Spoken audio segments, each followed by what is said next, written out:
So na-shady din, nilipat nila yung pwesto ng bed, yung nag-sleep paralysis. Baka nag-sleep paralysis. Healing ko. Hindi sa amin. Mag-chat na sa GC. Huwag ngayon, please. May ano, Ikaw lang may yung ganun eh. Si Ate Colette din. Ikaw lang yung may Gusto ko ganun. lang din manood ng concert. Si Mika nga naiyak nung ano eh, nanood siya. Oo, may event kami Concert na. nyo? May event kami na sa Araneta din. Na-injured. Tapos may ano kasi siya, may sulat. Basta may ano siya sa sulat. buhod.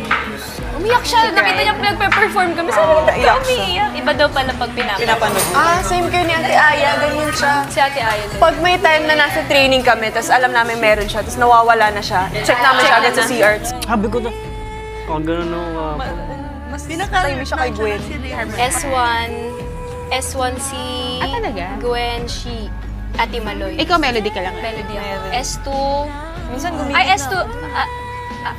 Yung gitna mo. Melody. Sa baba, sino? Sa baba ito. Alto ako. Tsaka si Maganda, Mika. Ate Si Colette Mika lang. makakapaling Mika, boss. Ate Colette ito. Gwen. Dadal niyo si Gwen. Tama. Tapos, Parang mag-wave siya. Si Ate Colette nakita ko.